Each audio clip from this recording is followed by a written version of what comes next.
Assalamualaikum warahmatullahi wabarakatuh semuanya. Halo HIers, berjumpa lagi dengan podcast Komahi. Nah, di episode kali ini kita akan bahas topik seru nih yang sedang hangat diperbincangkan sama anak-anak HI belakangan ini nih. Kira-kira teman-teman udah bisa nebak belum apa yang bakal kita bahas di episode kali ini? Nah, temanya di podcast kali ini adalah nggak jauh-jauh tentang soal presidensi G20 dan apalagi kalau bukan opportunities and challenge of Indonesian diplomacy in G20, Indonesia's effort in global economy recovery. Dan hari ini aku, Moza, bakal nemenin kalian selama kurang lebih 1 jam ke depan untuk membahas topik yang seru nih. Dan kali ini juga aku nggak sendiri teman-teman. Kali ini sudah ditemukan juga dengan salah satu dosen ilmu hubungan internasional Universitas Muhammadiyah Yogyakarta juga, yaitu Bapak Ari Kusuma Paksi. Halo.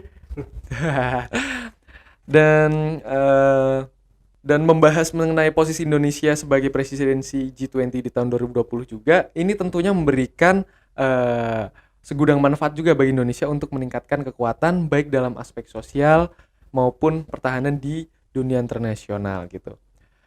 Halo Pak Ari. Halo. Bagaimana Halo, kabarnya teman-teman. Pak? Alhamdulillah sehat, alhamdulillah.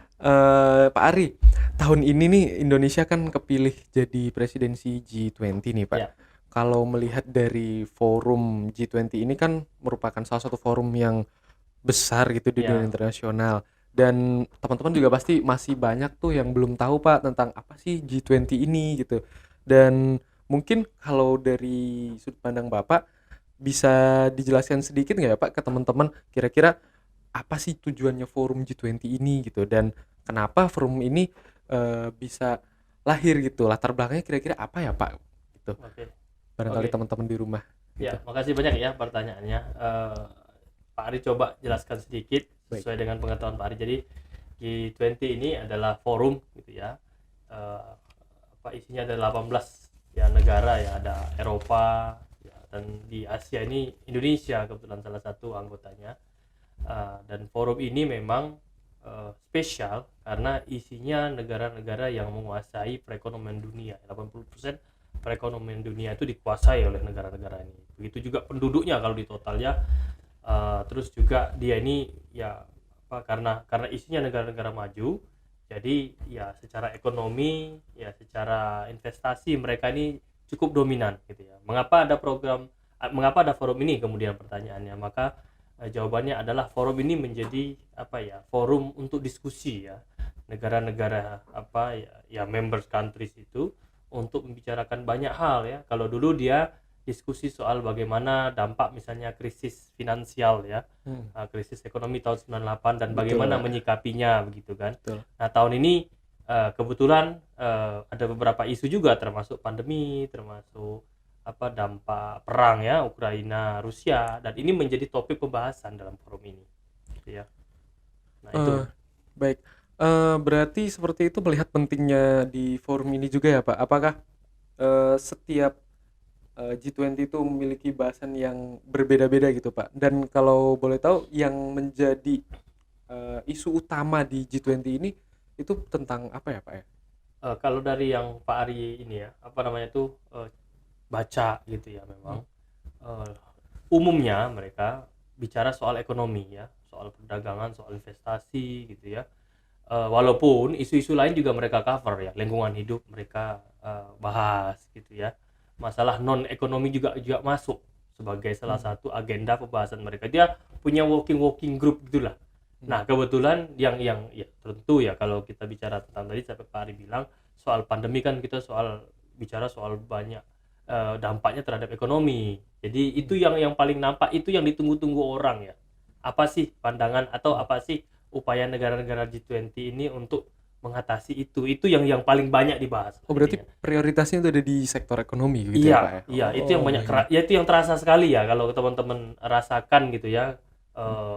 Kita nggak bisa kemana-mana kan gitu ya. Oh iya betul Pak. Ya, jadi kalau kalian juga karena Pak Ari sedikit mendalami ekspor impor, dampaknya juga terhadap keterbatasan jumlah peti kemas. Jadi banyak dampaknya. Dan Stok ini seperti menjadi itu ya, pembicaraan sendiri gitu loh dalam G20 itu. Apalagi kan dalam pemulihan pasca pandemi itu kan nggak semua negara itu mampu. Ada yang slow, ada yang cepat gitu ya, ada yang average gitu. Nah, ini semua yang menjadi perhatian ya dari negara-negara yang tergabung dalam G20 itu. Gimana caranya gitu. Gitu. Eh, dan apakah dalam kesempatan ini Indonesia itu ada seperti apa ya Pak ya, alasan khusus gitu mengapa Indonesia dipilih menjadi presidensi G20 ini? Kenapa Indonesia gitu Pak, tidak seperti tidak memilih anggota-anggota G20 yang lain gitu Pak di tahun ini? Kalau sepengetahuan Pak Ari, memang dia ini kan leadershipnya kan berganti ya sesuai dengan urutan gitu lah. Jadi sesuai dengan ya, jadi berganti lah, ada masanya negara tentu menjadi ketuanya, ada yang Betul, Pak. negara lain. Nah, ini kebetulan memang Indonesia yang dipilih untuk tahun 2022 ini menjadi leader ya, ketua G20 gitu loh. Dan ini kan juga kebetulan juga karena ada pandemi dan juga ada isu-isu soal ketidakadilan gitu, atau misalnya ketimpangan gitu ya. Nah, maka Indonesia sebagai negara yang mewakili Global South, negara selatan, itu punya peran yang sangat istimewa gitu loh dalam G20 ini. Untuk memperjuangkan kepentingan negara-negara selatan dalam G20. Gitu. Terutama pada masa pandemi inilah. Ya, itu. Berarti prestasi Indonesia dipandang oleh global ya Pak ya? Ya, artinya ini? Indonesia dianggap punya kapasitas lah ya untuk memimpin forum ini dan menentukan, menjembatani gitu kan. Karena di isinya itu kan ada negara ya walaupun sudah berakhir perang dingin itu, tapi tetap masih ada ya suasana itu ya, kayak Rusia dan the western countries itu kan masih ada. Dan Indonesia kebetulan sebagai sebelum memang jauh sebelum perang Ukraina Rusia itu, Indonesia kan sudah jadi ya jadi ketua G20, dan pas pula ada perang ini, dan ini perang masih bau-bau perang dingin gitu loh. Indonesia menjembatani, jadi pas banget momennya. Seperti Indonesia itu, Pak. Iya, pas. Paham Pak. Jadi sebagai perwakilan juga jadi Global South. Iya, negara selatan. Dan saat ini Indonesia juga mengajak mereka atau kita gitu sebagai G20 itu untuk bangkit secara ekonomi gitu. Nah, apa ada solusi yang Indonesia ajukan gitu Pak, kayak inovasi atau apa untuk mengajak seperti itu Pak, seperti diplomasi ekonomi yang dilakukan Indonesia tuh kira-kira yang bentuknya seperti apa Pak, kalau yang dari Pak Ari perhatikan? Iya, yang Pak Ari juga ini yang ikuti beberapa berita gitu ya. Juga ada banyak forum juga sebenarnya di internal kita itu yang membahas tentang itu ya. Salah satu yang didorong oleh Indonesia itu adalah kemitraan strategis ya negara-negara ini gitu. Jadi mengajak lah ya, ayo dong gitu loh ya, jangan eksklusif lah, jangan terlalu individualistis, karena memang kan dalam G20 ini kan ada kepentingan domestik, ada kepentingan internasionalnya. Ayolah gitu loh, kita kesamping ya tahu bahwa tiap negara tuh memperjuangkan kepentingan domestik, tapi dalam konteks ini ya jangan terlalu banyak domestiknya, karena kita kalau nggak bekerja sama memperhatikan aspek internasionalnya bersama gitu ya, kemitraan, maka sulit misalnya bangkit dari pasca pandemi ini cepat gitu. Nah, hanya satu-satunya kerelaan. Jadi Indonesia ini punya peran penting banget untuk mendorong negara-negara itu jangan hanya fokus ke domestik dong. Ayo bareng-bareng. Ada banyak hal yang bisa dilakukan. Ada banyak yang akan menerima manfaatnya. Betul. Ketika kemitraan itu terjadi gitu ya antara negara-negara anggota G20 itu. Walaupun itu nggak mudah juga ya. Betul. Coba kan Indonesia kan juga sudah menunjukkan misalnya dengan Presiden Jokowi datang ke Rusia datang ke Ukraina, menjadikan mediasi seperti itu ya Pak. Iya, gitu kan. Menunjukkan bahwa Indonesia itu ini loh. Iya. Ayolah gitu sudah. Iya, gitu. Udahlah gitu kan. Kita yang menderita banyak gitu loh, walaupun cuma 2 negara itu dan sekutunya, tapi dampaknya itu imbasnya kemana-mana gitu. Betul, Nah Pak. itu yang perlu kita lihat. Jangan lihatnya cuman jangka pendek gitu. Jangka panjangnya kan kerasa ya, kita BBM naik, Iya, betul, Pak. minyak dunia naik, dan Iya, yang susah kan masyarakat yang ekonomi lemah ini loh. betul. Itu. Dan negara-negara yang punya status di bawah juga sedang Iya, betul sekali. Itu terikat yang hutang diperjuangkan segala Indonesia macam sebenarnya. gitu Nah, ya, itu Pak. makanya letak strategis Indonesia sebagai negara selatan itu karena juga merasakan juga apa yang dirasakan oleh negara-negara selatan itu loh, akibat dari ini pandemi dan perang ini. Perang. Iya. Wah, isunya besar sekali ya, Pak. Ada penyakit yang skupnya satu dunia, satunya juga penyakitnya belum selesai sudah perang Iya, gitu ya, Pak. betul. Banyak sekali ya. Dalam upaya-upaya bisa dibilang penanganan ya, Pak ya, untuk kembali bangkit gitu. Kalau tagline dari HUT ini kan bangkit lebih cepat, pulih lebih kuat gitu ya, Pak. Iya. Dan di G20 ini dalam penjebatannya itu tantangan dalam upaya-upaya itu untuk Indonesia apa ya, Pak ya? Apa sebagai perantara mempunyai ada hambatan atau seperti itu, kira-kira challenge di Iya. Indonesia di tahun ini apa ya, Pak? Ya, ada internal Indonesia sendiri, ada dari eksternal ya. Internal Indonesia sendiri kan salah satunya kita juga harus berinovasi ya. Karena ya mau nggak mau akibat pandemi ini misalnya ya UMKM itu terdampak tuh, banyak yang Betul, Pak. tutup ya, dan mereka harus ya tidak semua bisa beradaptasi ya dengan lingkungan bisnis yang baru. Kan sekarang kan ya udah ada karena ya 5.0 6.0 gitu ya. Sekarang semuanya pakai aplikasi, jualan online. Kalau hanya UMKM yang bisa beradaptasi dengan ini, yang bisa bertahan dari pandemi.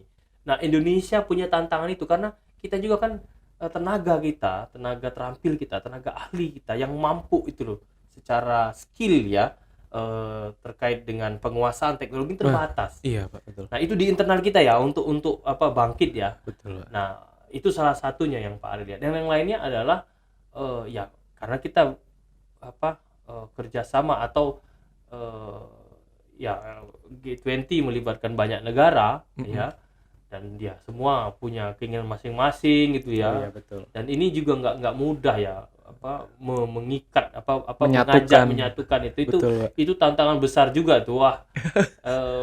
Ya walaupun kita tetap optimistis toh, tapi ya memang itu yang menjadi kendala juga sebenarnya, walaupun ya itu sebenarnya sih ya Bisa diatasi bisa gitu ya, Pak. diatasi ya, tapi itu juga itu PR mengintai besar. gitu, PR Betul, ya, Pak. betul, Betul. mengintai gitu ya. Itu apakah bisa jadi sebuah ancaman juga, Pak? Ya Karena kita tidak ada yang tahu apa tujuan di balik negara-negara tersebut datang ke sini gitu. ya lagi-lagi ya kita harus optimistis gitu ya. Kalau kita lihat dari sisi wah ini ancaman juga nih, Iya. ini bakal mengarah ke sana nih, nanti nggak bakal selesai. Yang ada adalah ya kita percaya mereka tahu situasinya, jadi resikonya besar gitu ya, bahwa mereka bisa memikirkan keuntungan ekonomi untuk mereka, tapi jangan lupa bahwa kita ini kayak dalam supply chain itu kan ada yang penyuplai, ada konsumen, ada produsen gitu kan. Iya. Semua itu melibatkan semua negara gitu. Kalau mereka cuma memikirkan diri sendiri, ya nanti terganggu rantai supply chain itu gitu. Kecuali betul. kita bisa bersama-sama kan, ya kan. Jadi ada yang menyuplai chipsnya, ada yang nyuplai barang-barang lainnya biar jadi sebuah handphone. Ya gitu kan, kira-kira gitu ya. Iya, betul, Kalau Pak. cuma mikir sendiri, ya Tidak bakal akan- nggak jadi itu goalsnya pesawat. juga Jadi akan iya, itu loh. Tercipta Iya. barang yang akan di Jadi itu karena ya, semua Pak. negara Betul, punya Pak. kontribusi gitu. Nggak bisa kita berpikir secara selfish ya gitu ya. Iya, Individualis nggak bisa Baik. gitu. Untuk itu kan berarti akan ada 20 lebih negara untuk yang datang ke sini ya, Pak ya. Mm-mm. Kira-kira dari event tersebut itu sudah pasti, kalau yang saya bayangkan ya, Pak, itu dari lapisan bahasa manapun akan datang dan akan ramai seperti itu. Kira-kira event G20 ini membawa keuntungan apa, Pak, kira-kira untuk Indonesia sendiri? Ya ada banyak ya keuntungannya. Terlepas dari yang tadi entah ancaman yang mengintai Ya, gitu, ya. Pak. Bahkan sebelum hari H pun ini udah banyak nih diskusi-diskusi yang melibatkan ada menteri gitu Iya. ya. Jadi levelnya menteri itu diskusi. Ini ada salah satu teman mahasiswa kita juga dilibatkan gitu ya. Itu mungkin pariwisata apa sosial gitulah, ada forum. Jadi banyak forum-forum yang sudah jalan gitu ya untuk sebagai rentetan kegiatan G20 ini. Nah, tentulah kehadiran orang-orang itu kan ya, kehadiran para delegasi ini kan ya secara ekonomi ya menguntungkan untuk Indonesia ya, promosi tentang Indonesia terus Tourism gitu ya Pak ya? tourism juga dari sisi misalnya ya bagaimana negara pemerintah itu sudah mampu mengelola misalnya ya infrastruktur kita, misalnya ketersediaan gitu ya. Ya itu keuntungan lain lah di samping tadi ya tujuan kita untuk bagaimana dunia ini bisa kembali ya, pulih betul, ya, pulih ya, lagi. ya. pasca pandemi. Betul Pak. Ini saya juga pernah kemarin tuh baca berita Pak, akan ada isu atau mungkin bahkan ini wacana beneran, Indonesia menyatukan pihak Rusia dan pihak Ukraina di dalam event ini gitu Pak. Iya. Menurut Bapak, apakah hal itu sebagai hal yang bijak atau malah justru membawa bumerang sendiri bagi Indonesia gitu Pak? Karena yang seperti yang kita ikuti ya Pak ya, hubungan dari kedua negara tersebut masih belum benar-benar stabil gitu Pak. Betul. Tapi ya kan presiden kita itu dengan meyakinkan kan ya bahwa keterlibatan dua negara ini kunci gitu loh untuk mendukung upaya pemulihan dunia pasca pandemi, dan itu dibuktikan juga oleh presiden kita ya, walaupun dengan ancaman yang masih ya suasana perang gitu ya tetap datang. Betul, gitu Pak. ya. Nah, ya kita dari sini kan kita bisa melihat bahwa Indonesia sebagai ketua G20 itu berupaya secara optimal gitu loh, supaya meyakinkan pihak-pihak ini, semua pihak ini bahwa udahlah gitu loh, kesampingkan dulu lah urusan kalian itu. Ada hal yang lebih penting lagi di samping urusan ini, urusan soal invasi ini. Betul. Ada yang lebih penting lagi.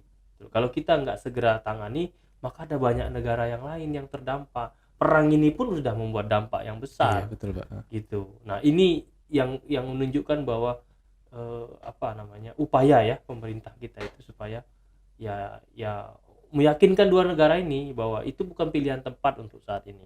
Ya, udah ada pandemi, perang lagi, tambah berat kita gitu loh. Nah, itu yang saya lihat tuh Indonesia itu kemampuan diplomasinya itu luar biasa ya. Dan ini juga diakui oleh, karena Pak Ari juga baru pulang dari Thailand ini. Oh iya, Bapak kemarin ya, habis dari dan Thailand. ini betul. Beberapa penduduk lokal itu kayak mereka itu senang sekali, atau mereka merasa pemerintah kita, utamanya Presiden Jokowi itu punya upaya yang sangat luar biasa dan terkenal itu di Thailand. Jadi bagi mereka itu lebih terkenal Jokowi daripada presidennya sendiri, daripada raja mereka. Oh ya, raja. Biasanya raja mereka itu kalau Rajanya. Bumibol itu kan luar biasa ya. Betul. Ini katanya luar biasa presiden kalian tuh, lebih terkenal dari Rajanya sendiri. dari raja mereka.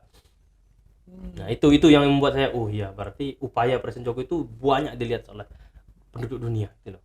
Itu sebagai contoh sederhana alasan mengapa Indonesia bisa dijadikan Iya, presidensi. menunjukkan bahwa kita itu memang punya niat yang luar biasa gitu, punya kemampuan luar biasa. Betul Pak. Sampai berani mengorbankan gitu loh. Iya, jiwa betul. raga ya untuk datang ke sana dengan suasana yang masih panas kayak gitu. Akan ada kemungkinan buruk dan kemungkinan baik kan ya Pak. Tapi saya ingin tahu kalau misalkan menurut Pak Ari, apakah yang akan terjadi ketika kedua pemimpin negara tersebut yaitu Ukraina dan Rusia bertemu di G20? Kemungkinan yang baik apa ya Pak ya, yang akan terjadi setelah pertemuan itu gitu? Ya, yang jelas kan ini nih dilihat oleh pasar ya. Ya kan, jadi optimistis gitu loh. Kalau Pak Andi kan lihat itu ya, sekarang itu tuh apa jeblok ya, ini saham kayak gitu ya, ngelihat efeknya banyak. Betul. Kalau pemimpin dunia ini bisa ketemu ya, efeknya akan itu jadi kayak apa ya namanya itu ya, pasar tuh positif gitu loh. Oh iya, Dia tuh hanya bertemu seperti itu iya ya, Pak? gitu. Oh, gitu.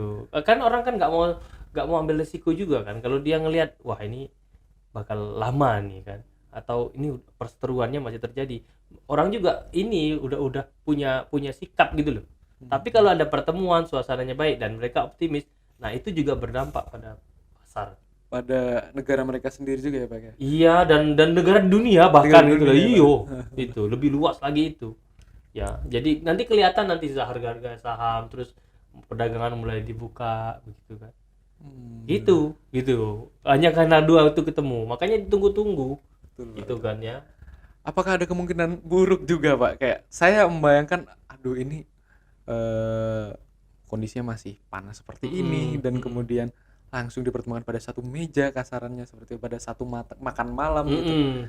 Apa ada kemungkinan pecah perang baru lagi nanti yang malah kebetulan di negara kita sendiri gitu, takutnya malah ikut campur Enggak pada lah. saat konflik Kalau seperti sampai itu, Pak. kayak gitu enggak juga.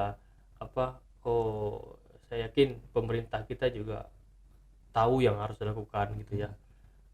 Udah datangkan mereka aja kan udah luar biasa toh. Betul Pak, betul. Terus Indonesia akan fasilitasi berbagai macam cara lah intinya untuk membuat kedua belah pihak ini ya mudah-mudahan menyudahi gitu ya. Betul Pak. Sudah gitu kan, dan ya meyakinkan keduanya bahwa ini loh big picture-nya itu, jangan hanya lihat dari kalian berdua aja. Tapi lihatlah yang lain. Pasti Indonesia akan melakukan berbagai macam cara meyakinkan mereka untuk hadir, karena kehadiran mereka itu akan berdampak sangat baik sekali pada pertemuan G20 itu gitu loh. Betul Pak. Nah itu yang pasti yang Pak Ari yakini gitu ya. Dan berefek pada setelahnya juga ya Oh Pak. iya pasti itu dilihat sama Kami juga iya. pelaku ekonomi itu. Betul Pak. Dan dirasakan bukan hanya ya kita sebagai rakyat kecil gitu ya. Dirasakan bukan hanya skup negara gitu, bahkan rakyat kecil juga. Pasti Gitu ya. pasti.